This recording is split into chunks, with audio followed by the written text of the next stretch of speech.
Becoming You show with me, your host, Leah Rowling. Do you believe you are capable of choosing your future? Sometimes it takes just one person to believe in you, or you to believe in yourself.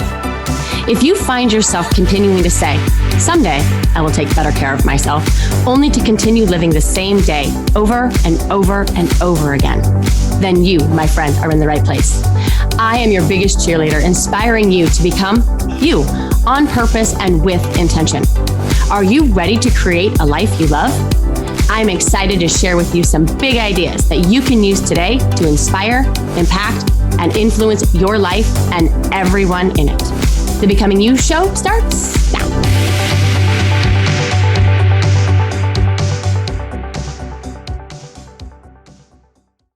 Happy Friday, friends. How are you? I am awesome. I am excited about a new month. I know I geek out about this stuff sometimes. A new month for me means another opportunity to reevaluate my goals and my priorities and my ambitions, right? And I hope you're doing the same, okay? I am super excited about today's show. I mean, I always am. But today we're talking about results and how they don't lie, right? I'm excited to bring this entire framework together for you. Why? Because I want you to remember always that you are the designer of your life. You are. You can create a life, right? A future that you are encouraged by and excited by, right? And you don't have to continue to just survive the day. Rather, you design it. And I'm going to show you exactly how to do that with the model, right? So let's first start by asking these questions. What experiences, what results, we're talking about results today, are you creating in your life? When was the last time you even considered the question, right? In what areas can you become more of who it is that you are? When I talk about areas, I break them down into the areas of self, right? The journey to self-mastery requires us to be selfologists. I know it's just a word that I made up, but we have to study who we are, why we are, how we are, and what we are. We have to study our self. So the 5 areas of self that I coach on are physical, personal, mental, emotional, and our connected self. We need to know where we are, right? To know where we want to be. We have to assess this knowing, right? Without shaming, without criticizing, and without blaming. And so I love this framework, right? That I'm going to unpack for you completely today, because it helps us understand what it is that we are thinking, what it is that we are feeling, how it is that we're showing up in the world in order to get the results, right, that we want in the world. I'm going to give you a super quick recap on this framework, right? And then I'm going to bring it all together for you at the very end. If you've missed any of my podcasts to date, go in and check them all out, and you will see that I have lots to say about each of these letters. And I'm only going to take like a couple seconds for each letter today. So if you want to dig in deeper to any of these letters, you can check out my previous podcasts. So S, first letter of the framework. S is the situation, my friends. The S are people, places, things, experiences, whatever, that are neutral, right? Spouses, in-laws, bosses, they are all neutral until we give them meaning with our T. Right? And our T line is our thoughts, right? Now, our thoughts are optional. Our thoughts are, of course, valid, but they're not facts, my friends. They're not even necessarily true. They're just beliefs that we've been believing for a really long time. We have a lot of evidence that they are true, but it doesn't make them any more true. It just means that we have lots of proof. All right? And we have to be really interested in these thoughts, right? Because thoughts become things, right? Thoughts become our results, okay? Thoughts create feelings or emotions for us. E is the next letter in the model. Emotions, right, are created by our thinking. Our spouses don't make us mad. They don't. Our kids don't overwhelm us, and our in-laws don't make us angry. We make ourselves angry because of our thinking. This is the best news ever, you guys, because that means that if we are the problem, we are also the solvers. Okay? Emotions are indicators that there's something within us that we need to be healed, right? Emotions are for us to feel, not for us to project onto other people like we sometimes do. Okay? And then emotions fuel our action line, which is the A line, how we show up, who we are, right? Whether we're avoiding, whether we're distracted, whether we're buffering, right? Look to the E line to figure out why it is that you do anything. And then results. That's what we're going to talk about today. Okay. Results are always proof of your original thought. They are. So look to your thought to determine how it is and what it is that you're experiencing as a result in your life. Okay. Remember, thoughts become things, your results, and results don't lie. Do you see how this framework, this knowing, could literally change everything for you? If you weren't at the effect of your life, but you created it with a model, with a proven algorithm, right, to design your life, right? It's not just this big macro level, like, ooh, I get to create my life, but how? Like, this is how. This is the way, okay? If and when you know this, right, you can see the world differently. You get to choose how you see the world. You get to choose what you believe to be true about the world, right? And how you show up in it, right? So here's some big things that when I learned was like mind blowing to me, right? No one is to blame for what you are thinking. They're not. You get to own that. No one is to blame for what you're feeling. You get to own that too. Okay. No one is to blame for how you're showing up and what you're either doing or not doing. You get to own that. And no one is to blame for the results in your life. You get to own that too, my friend. You are the one, right? Taking blame, right? And I put blame in quotes because lots of people think that's a trigger word, right? But taking blame for this is our life's responsibility. And trust me, you want to be the one. You do. Because if other people are to blame, right, then we have to figure out how to control them, which is very tough to do. I haven't figured out how to control our S's, the other people in our life, our spouses, our kids, our in-laws, all of them, right? I promise you, if I figure it out, you're going to be the first to know. But you know what? We don't have to. When we know the model, we don't have to figure out the S, because the S isn't the reason why we think or feel or show up in our life, right? Our thinking is the reason. Our thinking is always the problem. Okay. So many people think that the world is in their control, that the world is to blame for how they think and how they feel. Look to the pandemic, look to politics, the vaccines, the masks, schooling, homeschooling, inflation, all of it. I see people fight and ridicule and judge and criticize the other perspective, right? So they can seemingly be in control, so they can seemingly be right. Right. And again, I'm a big fan of supporting causes, but we need to stop trying to control the world so that we can start feeling better. We start feeling better when we stop trying to control the world so that we can feel better. Do you see this? For your sake, right? Not for anyone else's. Do you know that you can just believe what you believe? You can just show up how you show up, right? Without anyone having to believe what you believe, without having to convince anyone else on what you think is right. Can we just allow people to have their own opinions on what they think is right and just and fair? How nice of us, right? Can we just accept that other people have agency, right, to think and feel and act based on their own experiences?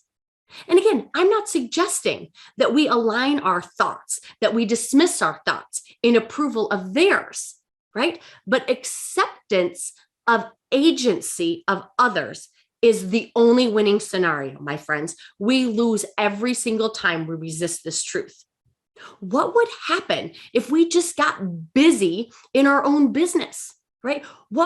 When we focus on what is in our control versus what is not in our control, right? We will 10x the results in any area of our life. Why? Because here's what's true. Every result in our life is created by our thoughts. Now, this is not permission, right, to start judging your thinking. I'm not suggesting going from blaming other people and the situations in your life to blaming yourself. I'm not saying that at all. I just want you to be aware, one, that you have good reason for all of the things that you're thinking, but they are the reason for your results in your life, period.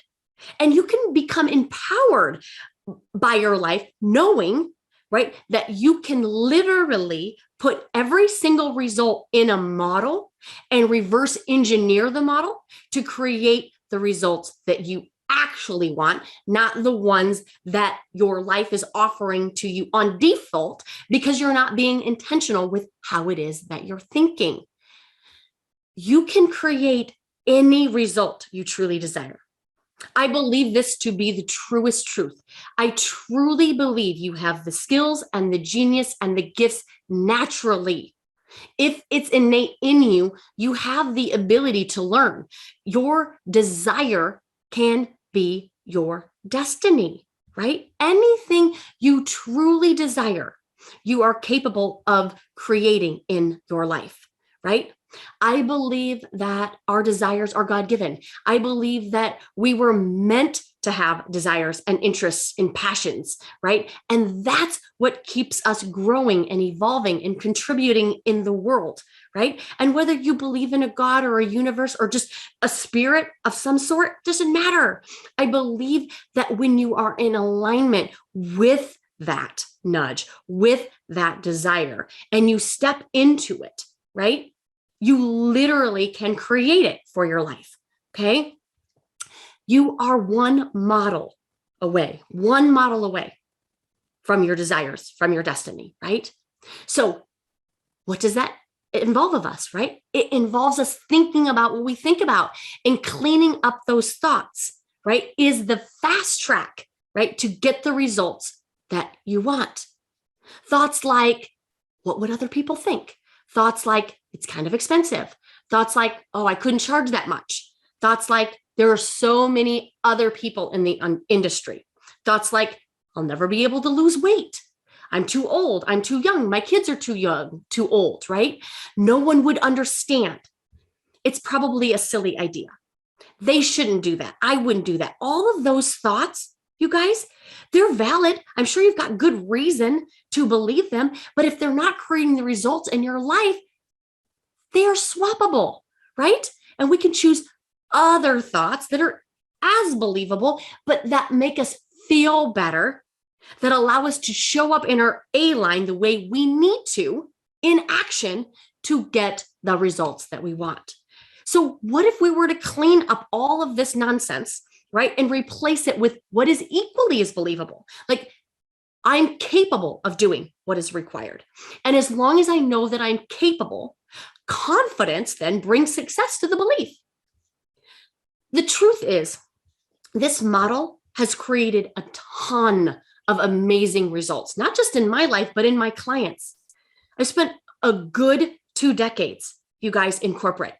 I was making, pretty decent money, right? And made some pretty good bonuses. I had a little bit of skill, right? A little bit in the sales arena. Right? I love connecting with people and getting to know them and understand what's important to them, right?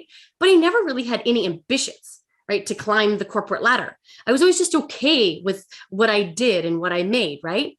But once I dived into the business of entrepreneurship, right, I went from making extra money on the side as a jobby, right, to learning a little bit about how to build a business, right? I figured, what skills were required to develop a brand, to grow a business, 6 figures plus, and then help even more people, right? I put all of this in the result line. I want to own my own business. I don't want it to just be a jobby anymore. I want to make 6 figures, right? And then I want to make 1 million, right? Same for my clients. I want all of this for them, right? Because I believe whatever money we make is the amount of value we put into the world. But in order for us to do that, we have to clean up all of our thinking about money, right? Because if we have a scarcity mindset around it, scarcity thinking creates scarcity in our result. If we have a scarcity thought, like there's never enough money, money doesn't grow on trees, money's hard, that thought just about money shows up in our R line, in our result line. And this is true for thoughts about all sorts of things: time, love, relationships, religion, church, you name it. We all have thoughts, right, about all of it. And we just have to be onto those thoughts. And we have to make sure that they're in alignment with what's going to create the results that we want in our life, right? My business coach, Connections, and my mom, right? They believe in me, right? My family's, right, support all helped me to believe in myself, right? And even if we don't have all of those things, we can still believe in ourselves. And the belief that I just kept thinking, right, that created how I showed up, right, was, wouldn't it be cool to see what I'm capable of, to see how many people I could help and support in what it is that I put into the world, right? How many people I could share these tools that have helped me so significantly, right? Right. And the money is fun, but it's not all that inspiring. What I'm inspired by is how many people we and my team have helped and the significant impact in the world that we've made, right? The people that we are helping is what's inspiring me, right? Do you know you can just choose what you think, right? And I did it all on purpose, right? The tools not only help you solve problems, but they literally help you create any result you want in your life. The end will tell you the way. This is what I mean by that, okay? What is the result that you want in your life? Think about it. What is the result in any area of your life? Do you want a peaceful marriage, right? Do you want more connection with those in your life, with your kiddos, right? With your neighbors, with your communities, with your churches, with your friends, perhaps with yourself? The way to get it is to choose to be peaceful and relaxed and enjoy what's happening right now. And our brains don't think that. Our brains think that it's useful to be frustrated and irritated and resentful and kindly pointing out all of the ways that we wish that they were all different, right? It's not going to get you what you want. The end will show you the way. Let's say you want to write a book, right? But you feel overwhelmed and insecure, right? And maybe a little bit of fear and that you're not good enough, right? We have to reverse engineer the model, right? My question then is, how would you feel when the book is complete, right? When your book is on the shelves, right? And you're visualizing the first book signing, how would you feel, right? You would probably feel proud. You would probably feel confident, which means that you have to fuel the action line with confidence and pride. That's what's going to fuel you to get the action that you want, to get the results that you want. You have to reverse engineer this, right? Now, exactly how it is that you are without any changes. Let's say the result in your life is to lose weight. Let's say you want to be 40 pounds less. My question then is, why do you want that, right? What do you think will be different? How will you feel when you achieve that goal? Right? Most of my clients will say that they will feel happy, that they will feel accomplished, that they will be able to look at themselves with a wink and a sense of accomplishment, right? Maybe even a dang girl, you look good, right? Guess what losing 40 pounds is going to require of you? It's going to require you fueling your A line with, dang girl, you look good. Let's go, right? We have to practice believing that. Our brains want to resist that. Our brains think that if we offer up all sorts of accolades of praise and acceptance, that we will think then, why even bother to lose the 40 pounds, right? If I look so good, girl. Why would I even lose 40 pounds? Here's why. Here's why, my friends, because you would stop overeating. Because the reason we overeat is because we feel terrible about ourselves, right? Because we look in the mirror and we think we look disgusting, right? And then we go eat a bag of chips and raid the pantry and binge on Oreos, right? To feel better, as if that works. Friends, I promise you, the end is the way, which means that the process of getting there, right? Getting the result that you want is going to be amazing. It is. It's going to be enjoyable and it's going to be fulfilling, right? As confident building as actually getting there, right? I heard a coach use this analogy once, right? When you order something on Amazon, right, you believe that it's coming and it's exciting and that you know it's going to come, and you're not all frustrated that you don't have that thing yet because you know it's coming, right? And it doesn't mean that there's not a part of you that doesn't wish that it was coming maybe a little bit faster, right? Even if you ordered it Prime, right, and it's not here in 2 days, right? You don't get all agitated and irritated that it isn't here yet, right? You just trust, right? You just let yourself be excited about this thing that you ordered, even though it's not here yet. That is what I'm trying to tell you guys, right? When they ask, how do I be excited and confident if I haven't written the book yet, if I haven't lost the weight yet? Here's how. You just believe that you're going to. You just believe that Amazon's going to show up with the package and it's going to be exactly what it is that you ordered. And it might not show up in exactly 2 days or in the time frame, right? And you don't exactly know where it's at in progress, but you know it's coming and you believe that it's coming, right? You're allowed to believe it, right? Can you believe it so much that you can get excited about it, right? That's what we need to bring to the action line to actually do the work to get the results. We think it's do the action in order to get the results so that we can feel the way that we want to feel. That is not the way it works, my friends, right? The way that it works because of the neuroplasticity of our brain is that we have to feel the way that we want to feel when we've done the thing that we wanted to do. Right? We have to feel excited and confident so that we take action to get the results that we want, right? This is a super powerful skill, my friends, right? I also want you to relentlessly choose, right, how it is that you want to feel. I want you to be relentless about it. People tell me all the time that emotions are hard, right? Like that patience is hard or that compassion is hard. And I really want us to question that.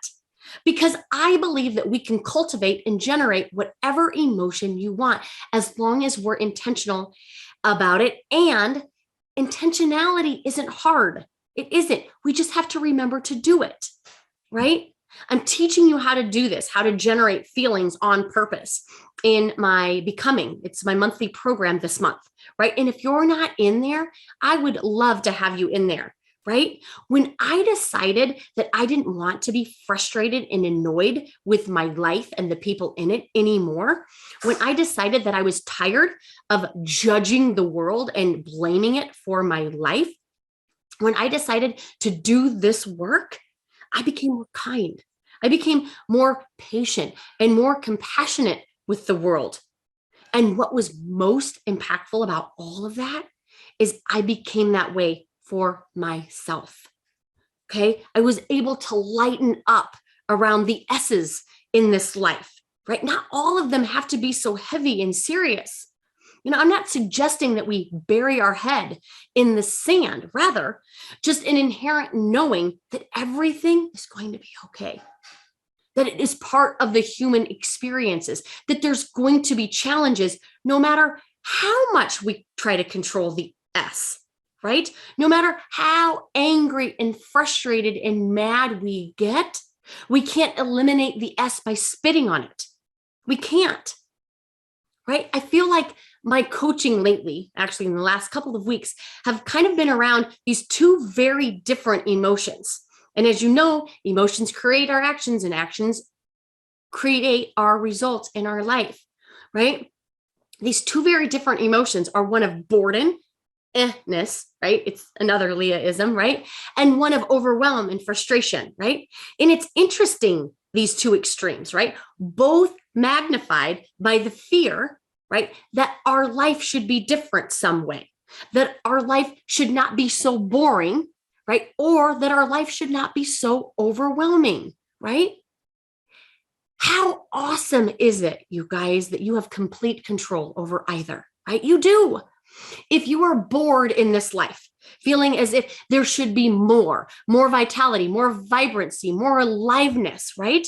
I might challenge you to consider that your life is too easy, right? We might want to look at throwing in some challenges, right? Some obstacles, set some new goals, right? Look at our habits around clarity and necessity. Get inspired to demand more of yourself in the day, right? In this life, right? If you're overwhelmed in this life, feeling like you're just not going to make it another day, right?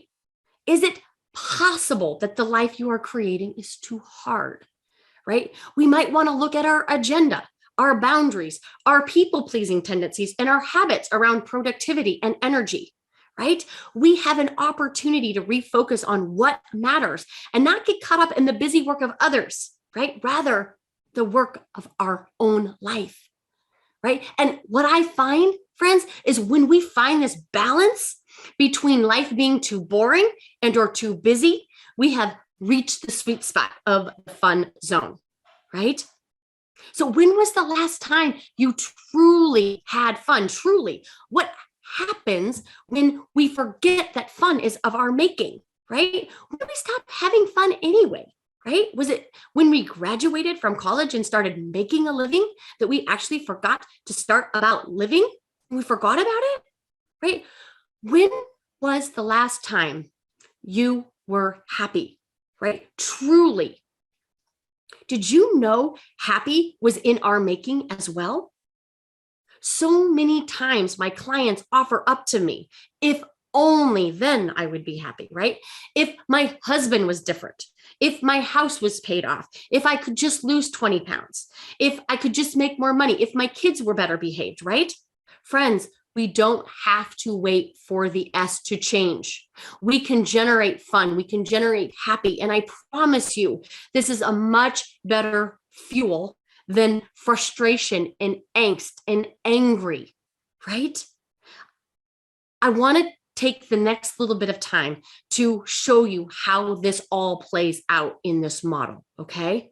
So here's an example of how we put it all in action, right? How we put it all in the model, right? So I had a client that brought to me a situation that she's dealing with a quote unquote, right, difficult new sales team member, right?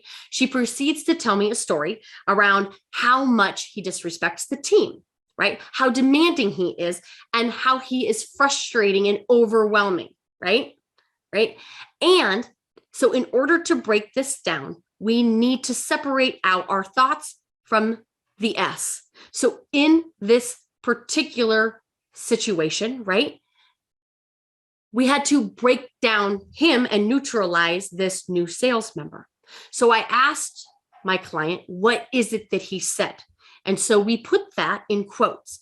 He said, I need you to do X. That goes in our S line, right? She had a thought when he said, you need to do X, right?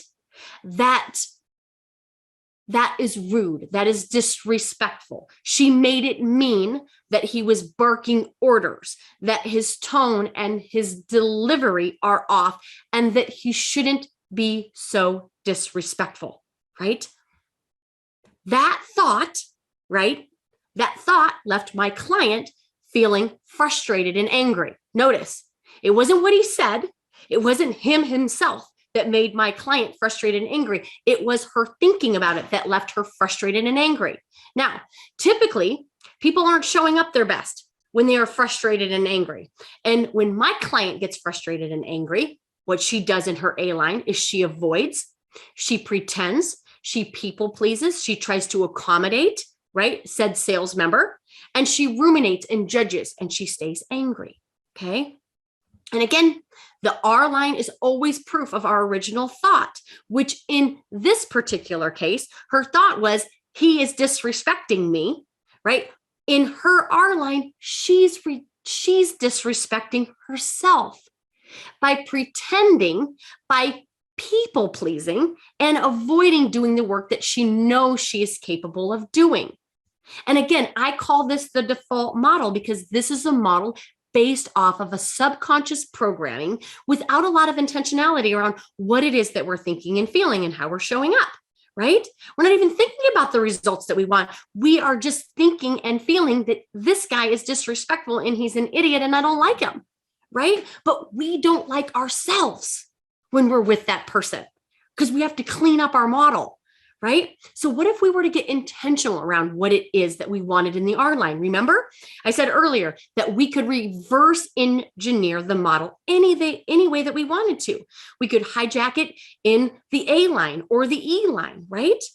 So what we decided to do is we hijacked it starting in the R line with respect myself. That's what she wanted to do, right? All right. So what would she have to do in her action line in order to respect herself? Well, she'd have to stop pretending to herself and to this team member, right? She would have to stop accommodating. She'd have to stop people pleasing. She would have to stop being so angry. And she'd have to start actually telling the truth, the whole truth, which is a bit of a lost art, an episode for another day. You see, the reason why we aren't very good at telling the truth is because a lot of times the truth is not kind. And the only reason that it isn't kind is because we haven't cleaned up all of the emotion fueling the action of telling the truth. It's still riddled in a bunch of judgment. Most of the time, right, when we are in a position to quote unquote tell the truth, it's fueled by anger and frustration and disappointment and resentment. That truth most likely will not be kind. Right? If we clean up the E line, we can have a conversation that is loving and compassionate and curious, right? And we can offer up the truth, right? Not out of anger, right? Then we can tell the whole truth, right? And in this particular case, right, the half truth is that he needs to stop barking at me and stop being so disrespectful. But if we can get to compassion and curiosity, we can tell the whole truth, which looks more like this. I understand that you're new here and you're doing an incredible job, right? And the way that we do things might be different than the way you've done things at other organizations. And I get it, right? But I don't have the bandwidth to do everything, nor do I have the bandwidth to do it in your timeline. So it would be awesome if we could talk about what was a priority for you, and then I could offer you whether or not I could fit your priority in and meet the deadline that you feel is required. See how that conversation wasn't mean, right? It was kind because it was the truth.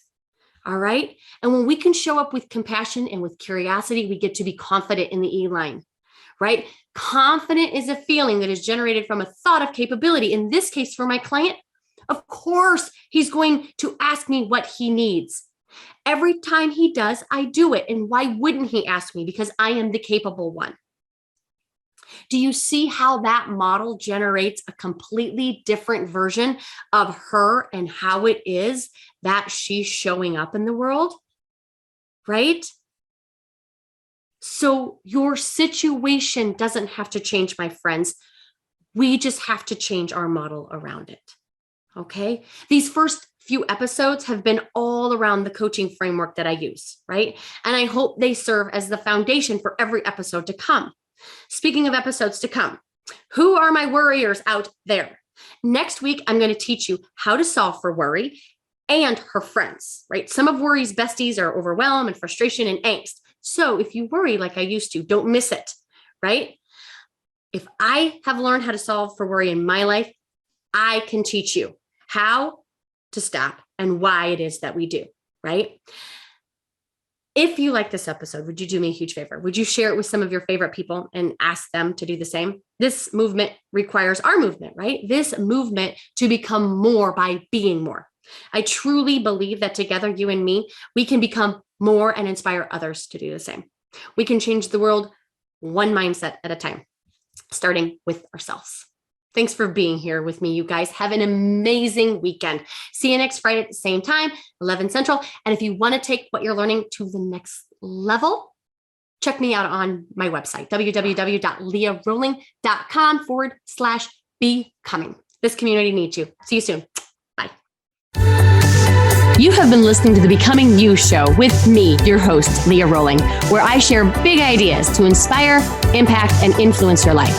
Tune in every Friday at 11 Central on transformationtalkradio.com for your morning cup of coffee, the hug you never want to end, and that inspirational message that you felt was written just for you. Each show is inspiring you to become you with purpose and intention. For more information or to connect with me, visit www.leahrolling.com.